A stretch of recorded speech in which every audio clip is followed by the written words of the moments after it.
Czy ja wziąłem telefon?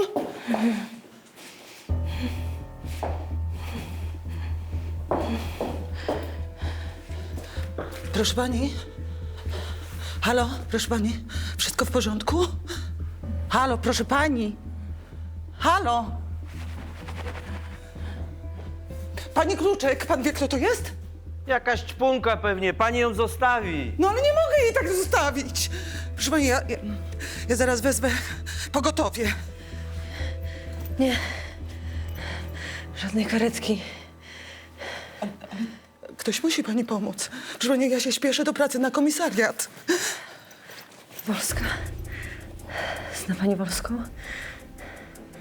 No znam. To moja przyjaciółka.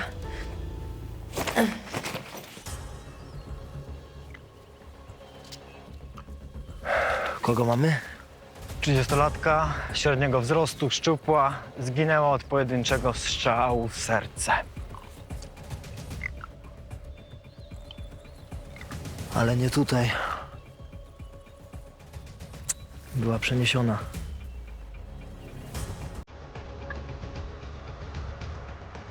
Kiedy zginęła? Śmierć nastąpiła 2 doby temu.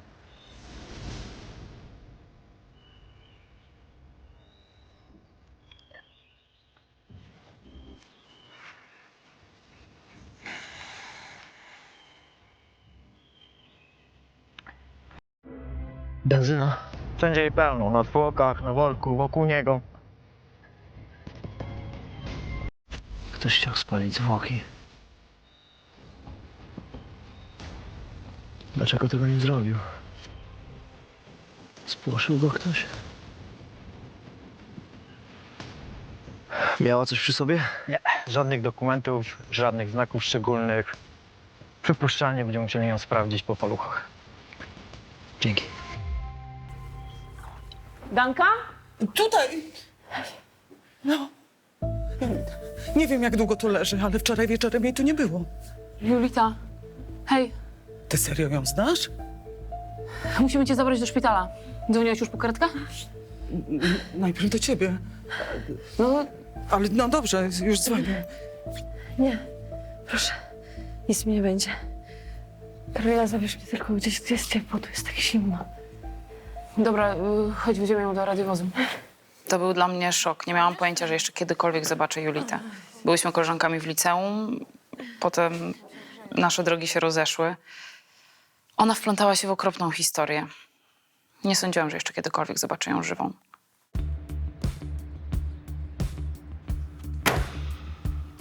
Co mi pan tu z tą walizką? Zajrzyj pan do środka. Nigdzie nie będę zaglądał, zabieraj to pan. Nie mogę, bo byłoby to przestępstwo. Rzuć pan okiem. O ja pierniczę. Widzi pan, ile forsy?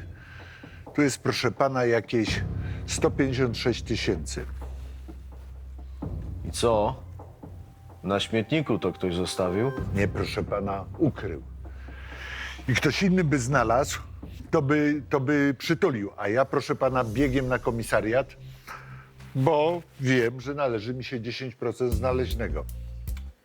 Nie należy, bo to są fałszywki. Jakie fałszywki? Panie Broda, pan to chce przytulić. Ja to widzę w pańskich oczach. Oczywiście. Mogę je od razu panu oddać, ale ostrzegam, że za wprowadzanie w obieg falsyfikatów jest odpowiedni paragraf. Panie Broda, mnie pan nie straż, bo to są prawdziwe pieniądze i ja żądam widzenia z dzielnicową Wolską.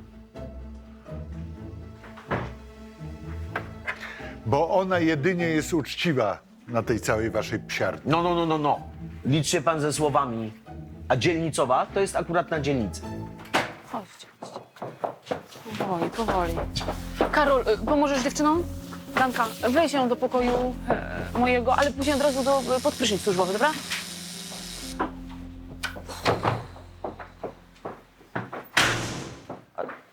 Co tu się dzieje? Bo pani dzielnicowa, ja znalazłem kupę forsy, a dyżurny twierdzi, że to są fałszywki, bo chce je przytulić. Bo to są fałszywki. Tylko pan tego nie przyjmuje do wiadomości. Karola, zerknij na to. Pokażcie, co wy tu macie. Nie no, przecież to są totalne fałszywki. Nie trzeba eksperta do tego. Tak? To trzeba natychmiast zacząć działać. Ale z czym? Jak są fałszywe pieniądze, to muszą być fałszerze. Pierwszy trop mamy i ja pomogę. Szedłek się znalazł. Panie Wacku, jeśli te pieniądze jeszcze nie weszły w obieg, to my nie mamy podstaw. Żadnych podstaw do tego, żeby ruszyć śledztwo. Ja nie widzę w was chęci współpracy. Wy wolicie sobie kawkę parzyć. Ja żądam spotkania z komendantem. A tak się akurat składa, że komendant przed chwilą pojechał do domu. To dzwoń pan po niego, panie dyżurny. Niech przyjeżdża z powrotem, na bombach nawet. O, Wolska. Widzę, że nie masz co robić, to już masz. Wracam właśnie z terenu. Młoda kobieta zastrzelona, potrzebuje pomocy przy identyfikacji. Wysyłam ci zdjęcie i odcisk palca. Sprawdź mi to w bazie, co? Tylko wiesz, tak, biegł się, raz, dwa. Właśnie już mam coś zrobić, ale jasne. Chciałam zająć się Julitą, pogadać z nią. Wierzyłam, że to nasze spotkanie po latach nie jest przypadkowe, że los z jakiegoś powodu znowu postawił mnie na jej drodze. Ale sprawa zastrzelonej kobiety była priorytetem. Mam identyfikację. Denatka to Karina Lebik, 29 lat, zameldowana na Gorczaku. Jej mąż zgłosił zaginięcie wczoraj. Wyszła po papierosy, nie wróciła. A kiedy to było dokładnie? No z bazy wynika, że 2 dni temu.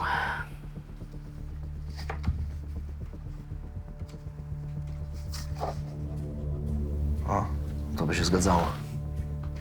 No i co? Kradzież? Gwałt? Portfela ze sobą nie miała, ale jak się wychodzi do spożywczaka po fajki, to raczej się nie zabiera grubej gotówki, więc motyw rabunkowy odpada. Śladów gwałtu nie było, próby gwałtu też nie. Patolog stwierdził, że śmierć była natychmiastowa, czysty strzał prosto w serce. Czekamy jeszcze na wyniki balistyki. To miejsce jest problematyczne, Dlaczego? no bo nie ma monitoringu, jest totalne zadupie. Nie ma się o co zaczepić. Dobra. Trzeba będzie powiadomić męża i zorganizować identyfikację. Jechać z tobą? Nie, ogarnę.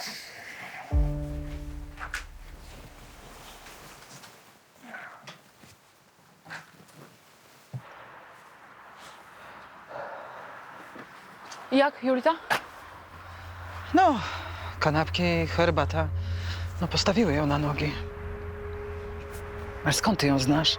Co to za dziewczyna? Z liceum siedziałyśmy razem w ławce. Potem nasze drogi się rozeszły. Ale to co się stało? Facet z Gorczaka wciągnął ją w ostre ćpanie. Sam się zaćpał kilka lat potem. Ona nie mogła z tego wyjść. No i co? Później słuch po niej zaginął. Historia stara jak świat. No właśnie. Powiem ci szczerze, że ja myślałam, że Julita też nie żyje. A co z nią teraz zrobisz? No, myślisz, że dalej ćpa? No, tak wygląda. Nie wiem, ale muszę jej chyba pomóc, nie? W końcu przejeździłyśmy się. Wiesz co, ja znam takie jak ona. Jak jest na głodzie, to nic ich nie zatrzyma, póki nie wezmą działki. I wtedy nie ma przyjaciółek. Każdy, kto stoi na jej drodze, to największy wróg. No ale co, mam ją na ulicę wyrzucić? I skreślić już od razu? Zachować ostrożność. Dzięki za ciuchy, od razu mi lepiej. Oddam przy najbliższej okazji, uciekam. Gdzie? Zaczekaj, Julita, gdzie ty idziesz? No, wysiedziałam, zagrzałam się i będę spadać, masz tu pewnie masę roboty. A masz dokąd pójść? Znajdę jakąś metę. Nie mam. Jak zawsze. Nie, nigdzie nie pójdziesz. Serio sobie poradzę, nie chcę litości. Julita, obie wiemy, że tak nie jest. Zostajesz, poczekasz na mnie, o 7:00 kończę służbę. Będę ci przeszkadzać. Nie będziesz. Zaraz ci ogarnę jakieś ciepłe, spokojne miejsce, wyśpisz się. Przyda ci się to. Chodź. Nie każdy dostaje dodatkowy koc, ale Karolina prosiła, no to daję. Dzięki. Nikt dla mnie nie zrobił tyle, co dzielnica Wawałska. Ma ogromne serce.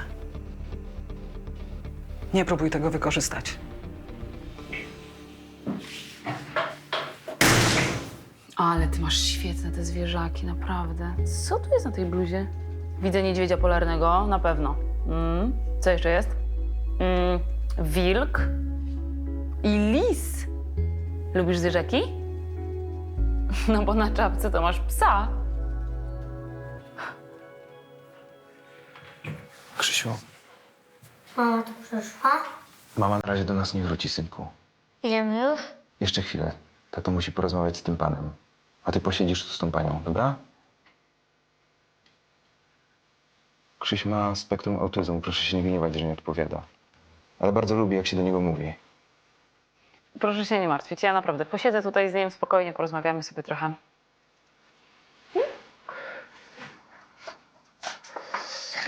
Czym się zajmowała pana żona? Pracowała w domu. Zajmowała się domem. Dzieckiem. Czy miała jakichś wrogów, ktoś jej groził? Wrogów? Nie, opiekowała się naszym Krzysiem. Tak jak mówiłem, ma spektrum autyzmu i wymaga specjalnej uwagi. Nie akceptuje za wielu ludzi, praktycznie tylko nas.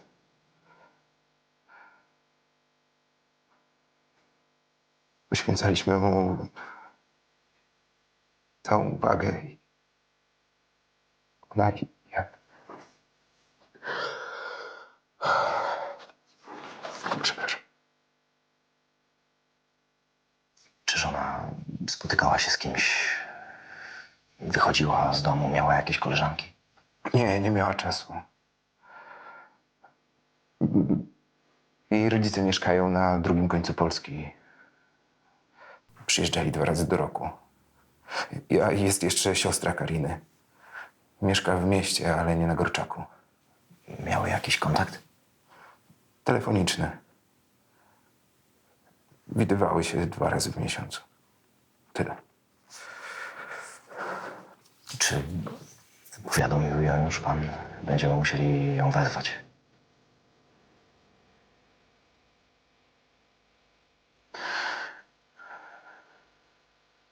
Żona naprawdę była dobra.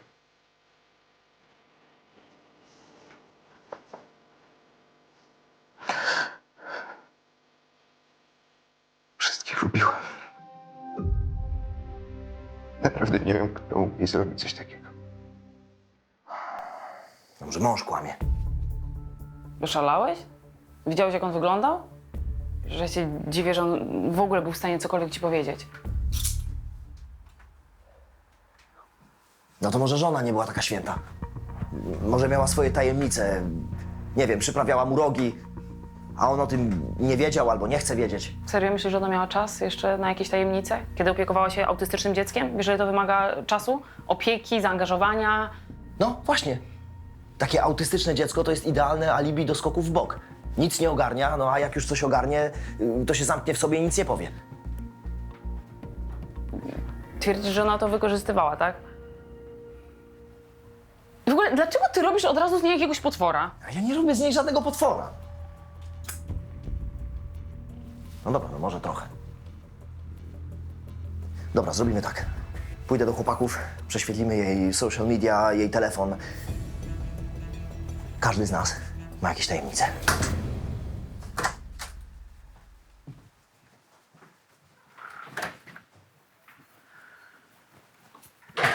Dzień dobry. Ja przyszłam do pana komisarza. Pana komisarza Noconia? Wpuść panią. Dzień dobry. Dzień dobry. Pan komisarz za dużo mi nie powiedział przez telefon, tylko wspomniał, że chodzi o moją siostrę Karinę. Zaproszę panią do mnie, dobrze? Tam A wszystko w porozmawiamy. porządku z moją siostrą? Zapraszam. Coś się stało? Powinnam tę kobietę od razu przekazać Rafałowi. W końcu to było jego śledztwo. Ale komisarz Nocoń, pomimo tego, że ma dobre serce, często bywa chłodny i zdystansowany, kiedy przekazuje tragiczne wieści rodzinie. Karina, pani siostra, nie żyje. Ja chcę porozmawiać z tym panem komisarzem. Pani Izo, bardzo mi przykro. Mąż Donatki zidentyfikował już ciało. Ale co pani bredzi? Jaka identyfikacja? Ja rozumiem. Ja naprawdę w tym momencie jeszcze nie jestem pani w stanie nic powiedzieć, bo jesteśmy w trakcie śledztwa. Pani Izo, jejku, spokojnie, wszystko dobrze? A jeśli to przez niego? Ale przez kogo? Ona chciała się stąd wynieść już od dawna. Nie znosiła tego Gorczaka. Chciała wrócić do pracy, znaleźć przedszkole integracyjne dla Krzysia. Ale on nie pozwala, mówił, że muszą tutaj zostać i koniec. Aha, czyli ona nie mogła nic z tym zrobić? Nie. Piotrek zawsze o wszystkim decydował. Wymyślił sobie ten cały cholerny Gorczak. Karina nienawidziła tego miejsca od samego początku. Czyli twierdzi pani, że mąż ją trzymał tutaj wbrew jej woli? On zarabiał, ona nie. Musiała się prosić o pieniądze. Chciała się rozwieść. Wie to pani od niej? No, czułam to, znam ją. On jej nie pozwolił odejść z Krzysiem. To dlatego ją zabił? Pani Izo, to już jest bardzo poważne oskarżenie. Ale ja nikogo nie oskarżam. Ja po prostu mówię, jak było. Ona nie chciała tutaj być. Czyli to przez niego. Gdybym to wiedziała wcześniej, Boże, dlaczego ja nic nie zrobiłam? To, co mówił mąż ofiary, drastycznie różniło się od tego, co powiedziała jej siostra. W jednej chwili obraz szczęśliwej rodziny rozleciał się na kawałki. A my w końcu mieliśmy jakiś motyw zbrodni, pozew o rozwód. Wszystko od razu przekazałam Rafałowi. Czy żona chciała od pana odejść? Chciała rozwodu? Ja... Skąd o tym wiecie? Czyli to prawda. Nie, to wszystko przez ten cholerny Gorczak. Przeprowadziliśmy się tutaj, bo miałem problemy w poprzedniej pracy. Szef dał mi pieniądze na materiały, a ja wykupiłem turnus rehabilitacyjny dla Krzysia. Miałem zwrócić zaraz po wypłacie. Ale szef od razu się zorientował i mnie wywalił. A szef zgłosił przestępstwo? Nie. Powiedział mi, że mam szczęście, że tego nie zrobi. Nie chciał sobie robić ceregieli. A ja znalazłem jakąś gównianą robotę i zamieszkaliśmy tutaj, bo tu mieszkania tańsze. Harowałem jak dziki osioł, żeby związać koniec z końcem. Ale długi rosły. Po prostu nie było nas stać, a Karina Nie chciała tu dłużej zostać. jej się cały czas wydawało, że możemy żyć w luksusie.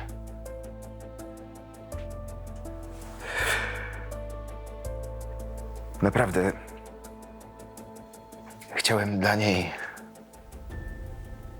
dla nas, jak najlepiej. A przede wszystkim dla Krzysia. Ale kłóciliśmy się coraz częściej i przestałem wyrabiać psychicznie. A to były tylko kłótnie, czy dochodziło do przemocy? Nie, Jezu. Jej nigdy nie uderzyłem, naprawdę.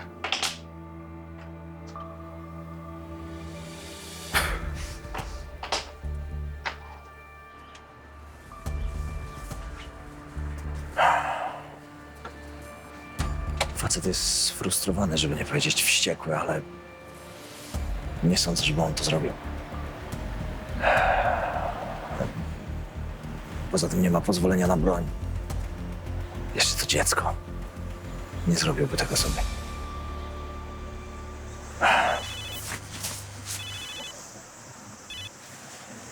No co jest?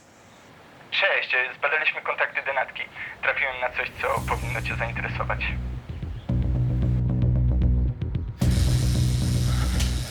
Tu jestem. O, hej. Gadaj, co masz. Znaleźliśmy fejkowy profil denatki w mediach społecznościowych. Logowała się i z telefonu, i z laptopa. No bardzo jestem ciekaw, do czego jej był.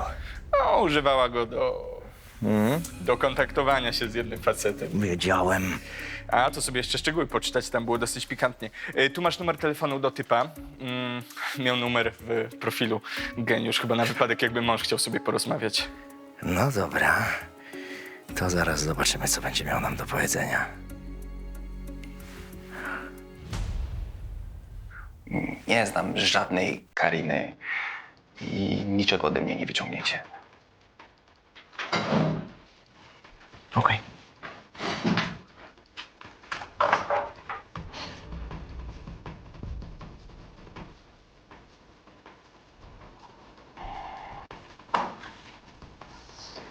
A możesz mi powiedzieć, dlaczego z tą nieznaną sobie kobietą widywałeś się regularnie w motelu przy Jesionowej? Co?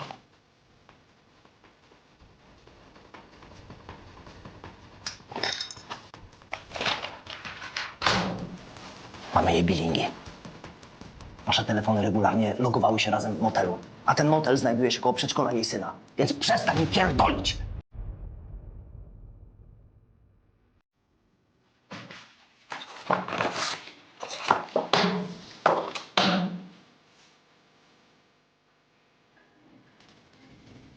W takim stanie ją znaleziono. Dzisiaj rano.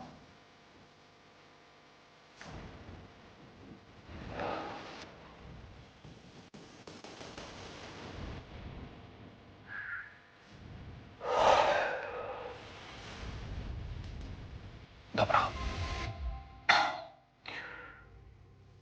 Robiliśmy to. Ona ma męża. Ja mam żonę. Okej, to jest świństwo, ale to nie jest przestępstwo. Więc czego pan ode mnie chce?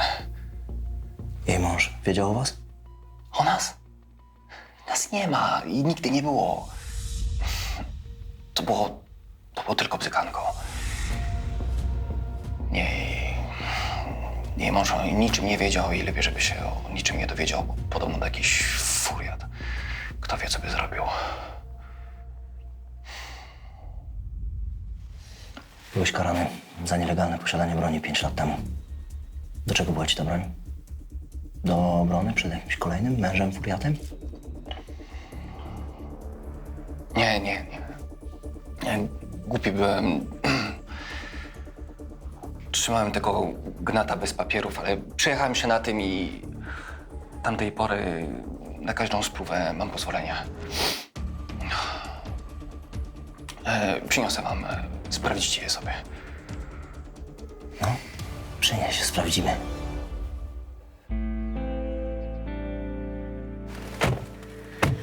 Twojej rodzinie się to nie spodoba, jak mnie do domu przyprowadzisz. Julita, ja mieszkam sama. A ty nie będziesz się wycierać po żadnych noclegowniach. Mam tu znajomych. Ta? Jakich? Słuchaj, ja nie wyląduję na śmietniku, jeśli to masz na myśli. Fajnie, że się spotkałyśmy, że mi pomogłaś, ale wystarczy. Co ja takiego zrobiłam, co? Jestem nikim. Pieprzonym śmieciem. Na własne życzenie tak mam. Gdybym zdechła, nikt by nawet nie zauważył. Bo nikt takim gównem jak ja się nie przejmuje. Sama o tym wiem. Bo nieraz próbowałam ze sobą skończyć i żałuję, że tego nie zrobiłam. Więc zostaw mnie. Ja bym nie chciała, żebyś potem żałowała. Julita, proszę cię, nie mów nawet takich rzeczy, dobrze? Gdybyś wiedziała, w jakim gównie się przez te wszystkie lata tarzałam, Karolina. Ja nie jestem warta splunięcia. A ty nie masz do czynienia z nowicjuszką. Jestem dzielnicową na Gorczaku nie dlatego, że muszę, tylko dlatego, że chcę. Jedziesz do mnie. okej? Nigdzie cię nie puszczam. Ja nie chcę być już taka jak wcześniej. Zanim wstąpiłam do policji i zostałam tutaj dzielnicową, byłam wolontariuszką w różnych organizacjach, między innymi w Monarze. Widziałam ludzi w dużo gorszej sytuacji niż Julita i udawało nam się im pomóc. Wyciągaliśmy ich z dużo gorszego szamba. Wierzyłam, że to nasze spotkanie z Julitą, że ono nie było przypadkowe.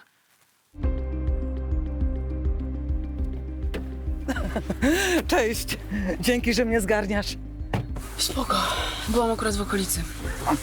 Rozglądałam się za Julitą. A coś się stało? Nie, nic. No przecież widzę. No bo idiotką jestem, Danka, rozumiesz? Skończoną kretynką, naiwniaczką. Bo? Bo nie potrafię odpuścić, no. Nie mogłam sobie dać spokoju, no to mam teraz za swoje. No ale co się stało? Julita mnie okradła. Co? Ale kiedy? Gdzie? Dzisiaj, u mnie na chacie w nocy. Zabrał mi 5 000, miał odłożone na nowy rower.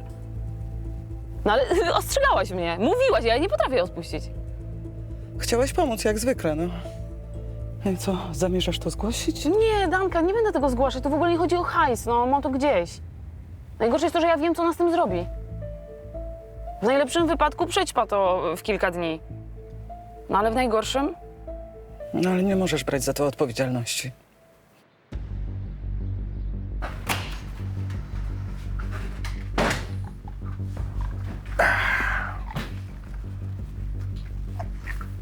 Andrzejek, to ma takie schludne to biureczko, co? Co tam masz? Raport balistyczny. Poczekaj, nie otwieraj. Zgadnij co. Dopasowałeś broń? Sukces? Porażka na całej linii. Kula wyciągnięta z Kariny Lebik ni cholery nie pasuje do legalnej broni jej kochanka. No to kto? Żona, kochanka? Żelazne alibi. Jest w górach u kuzynki. I to od ponad tygodnia. No to jeśli nie kochanek, nie jego żona, pozostaje nam tylko jej mąż. Wolska. Wiemy, jak to jest w takich sprawach. Mąż albo żona są zawsze pierwszymi podejrzanymi. I mąż albo żona są zwykle sprawcami. No dobra, to od której strony jeszcze możemy go podejść?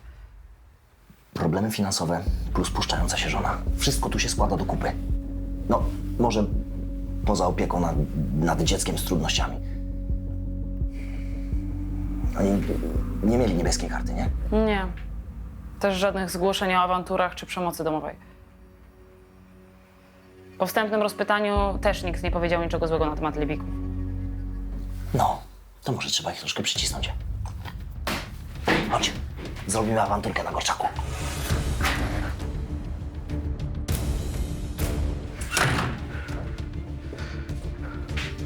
O co znowu chodzi? Ja naprawdę wszystko już panu powiedziałem. Dzielnicowa ponownie przesłuchała państwa sąsiadów. Podobno przed śmiercią żony wasze kłótnie nasiliły się. Kto tak powiedział? Kłóciliśmy się normalnie, jak zwykle ostatnio. Czy może pan to wreszcie uszanować i zrozumieć, że muszę zająć się pogrzebem żony i wytłumaczyć to wszystko synowi? A pan tu cały czas przychodzi i mnie dręczy. Bum, bum. Co bum bum? Mama, bum, bum. Ma pan z kim dziecko zostawić? To nie tak. To był wypadek, naprawdę.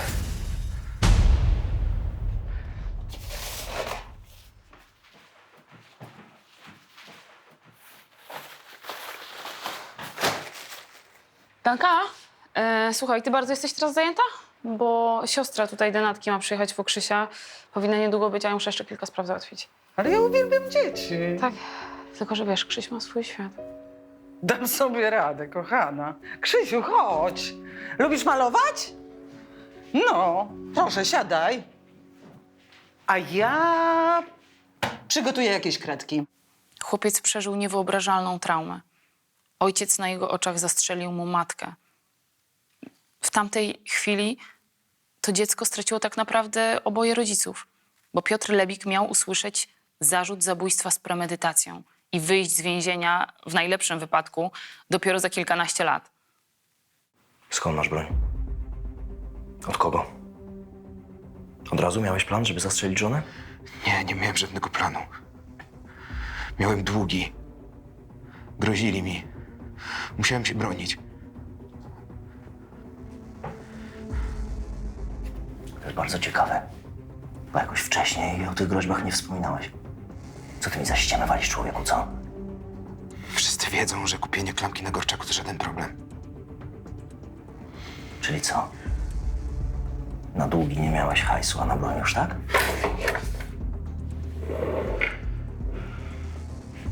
Dobra, jak zastrzeliłeś żonę? Po kolei. Nie dogadywałem się z Kariną. Najprawdopodobniej kogoś miała. Wyciągnąłem broń, żeby ją nastraszyć. Ale naprawdę nie chciałem jej skrzywdzić. Ale nie wyszło. Zaczęliśmy się szarpać i wtedy pistolet wystrzelił. Tyle. Kolejna ściema. Nie pomagasz sobie, człowieku. Przysięgam. Wtedy wszedł Krzyś i zobaczył, jak Karina leży w tej plamie krwi. Zabrałem ją z domu i zawiozłem do lasu, ale nie potrafiłem spalić.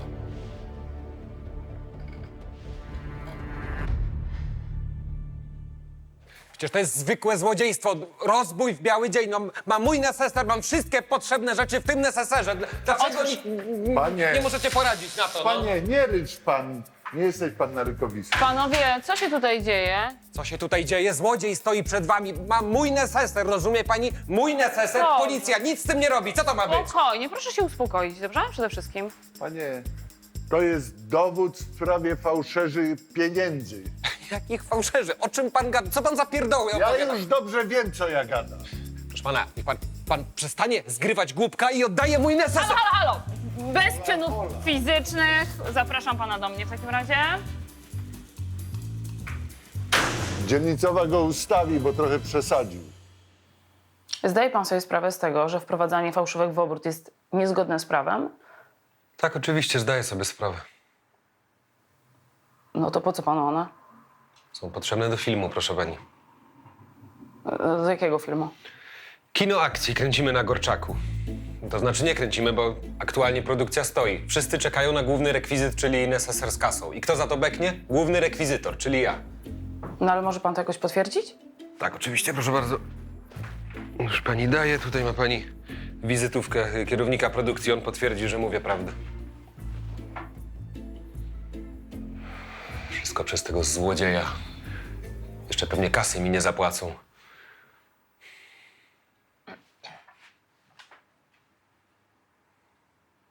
Dzień dobry, sierżant Karolina Wolska. Jestem tutaj z panem Radosławem Wałeckim. Państwo znajdują się teraz na planie filmowym, tak? Na Gorczaku? A, dobrze. Dobrze. Dziękuję za tę informację. Do widzenia.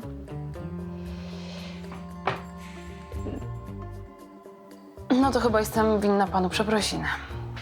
Myślałam, że to ściema, bo w swojej karierze dzielnicowej usłyszałam już chyba wszystkie najbardziej absurdalne usprawiedliwienia czynów karalnych świata. Ale tym razem okazało się, że to prawda. A fałszywki miały wrócić z powrotem na plan zdjęciowy. No, ale to trzeba było mówić, że chodzi o film. Ja bym nie robił problemów. Panie, ja kocham kino. Niech pani zobaczy. Pan ma ciekawą twarz, prawda? No, naprawdę. Jak tak na pana patrzę, to z takim fizis pan by się nam nadał. Reżyser szuka dokładnie kogoś takiego jak pan. Reżyser? Serio? Naprawdę. A ile by na tym zarobił?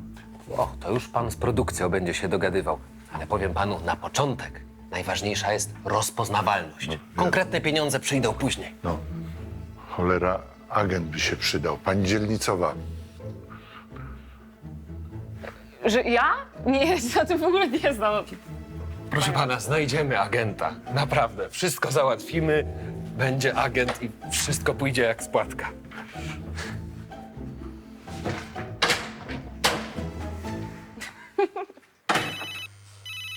O, wow. Halo? Hej, tu Julita. Po co dzwonisz? Przećpałaś już wszystko i chcesz więcej kasy? Nie, chcę się spotkać, porozmawiać. Po co? Tylko na 15 minut zresztą. Na więcej mi nie pozwolą. Julita, nie mam czasu, mam dużo pracy. Ale kto ci... Zresztą... Dobra, nie obchodzi mnie to. Proszę. Mam dużo pracy, Julita, no. Dobra, przyjadę może później. Podaj adres.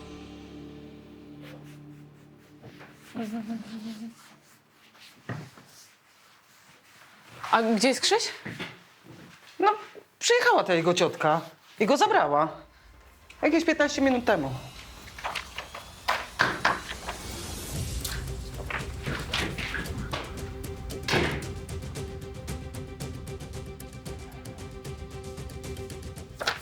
Chłopak przeżył traumę. Różne koszmarne rzeczy może rysować. Myślę, że lepiej nam tego nie mógł przedstawić. Ale ma 5 lat. Tak, ale jest autystyczny. Takie dzieci nie potrafią kłamać, nie wiedzą, co to jest. Mówią wszystko szczerze, aż do bólu. I on szczerze namalował to, co się wydarzyło. Polska. Ja nie mogę oprzeć śledztwa na rysunku 5-latka. To pokaż mu go ojcu. A na co ty liczysz, co? Facet cały czas kłamie. Zeznał, że zastrzelił żonę w trakcie szarpaniny, a badania balistyczne pokazują, że strzał wyraźnie padł z kilku metrów. No to może nie on trzymał tę broń. Rafał nie lubi nagłych zwrotów akcji, kiedy ma już winnego. Dla niego sprawa była zamknięta, ale ja nie mogłam odpuścić. Wierzyłam, że ten obrazek był wyznaniem, którego Krzyś nie był w stanie wyrazić w inny sposób. Dramatycznym, tragicznym wyznaniem, którego nie mogliśmy zignorować.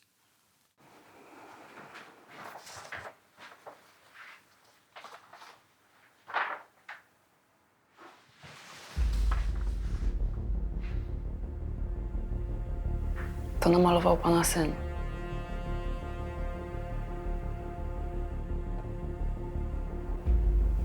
To on, prawda? On zastrzelił pana żonę?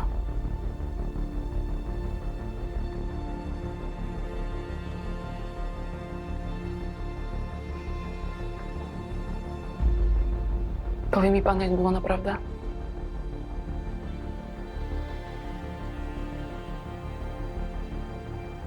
Ja chciałem tylko zaszpanować przed kumplami.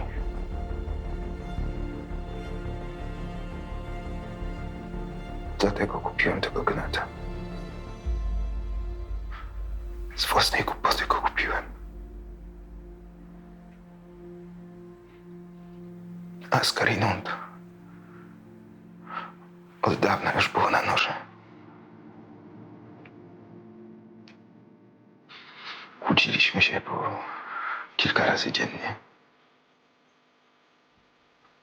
Nie wiem, kiedy Krzyś znalazł tę broń. A kiedy zobaczyłem, że się nią bawi, to było już za późno.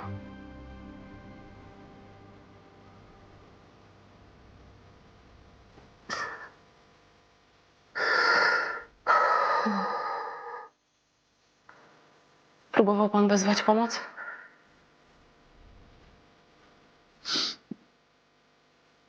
Rzuciłem się, żeby ją ratować.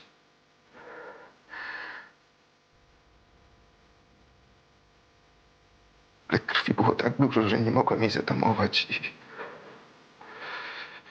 wtedy zobaczyłem, że jej oczy zaczynają być martwe. Dlaczego wywiózł pan ciało? Nie działałem racjonalnie. Dopiero kiedy zobaczyłem, że stoję nad tą rozlaną benzyną na jej zwłokach, to oprzytomniałem. Dlaczego próbował pan spalić ciało? Przecież to nie była pana wina. Jak nie moja.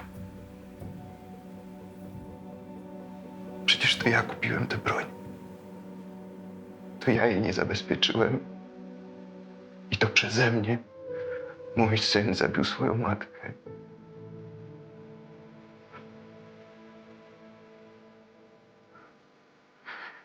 I teraz będzie musiał to nosić do końca życia. I to nie Krzyś jest mordercą, tylko ja.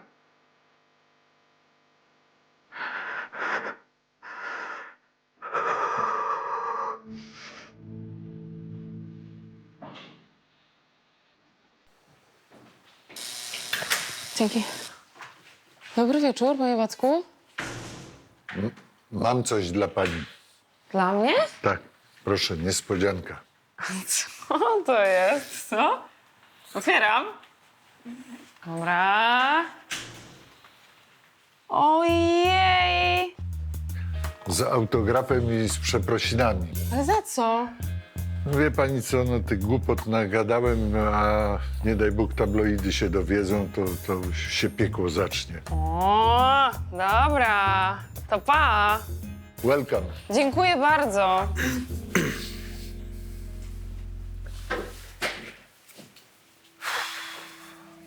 No i co? Biedny ten młody, co? W jednej chwili stracił 2 rodziców. Ojca niby ma. Ciotka powiedziała, że go będzie prowadzać na widzenia. Pewnie mu przypną zarzuty za nielegalne posiadanie broni i nieumyślne spowodowanie śmierci.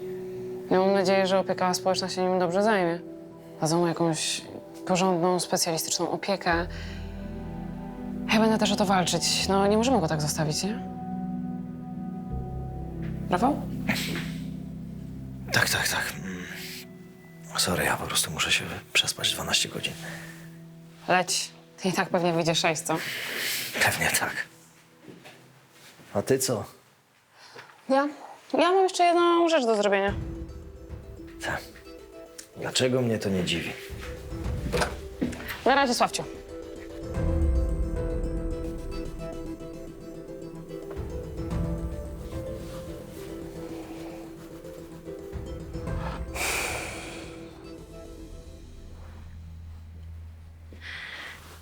Przepraszam. Potrzebowałam tych pieniędzy. Nie na dragi. Musiałam tu zapłacić za odłóg. Julita, czemu ty mi tego nie powiedziałaś?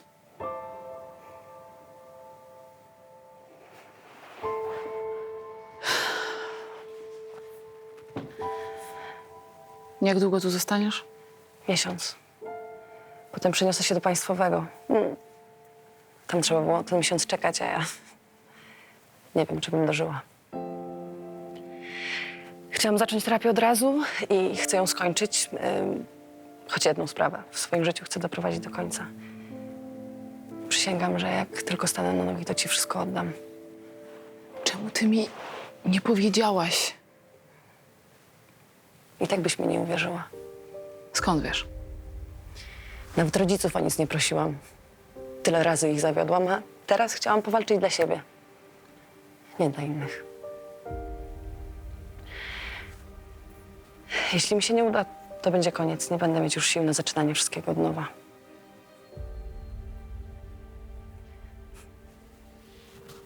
Nie chcesz mieć pewnie nic wspólnego z ćpunką i złodziejką. Nie musisz. Chciałam tylko, żebyś wiedziała. Chodź tu. Chodź.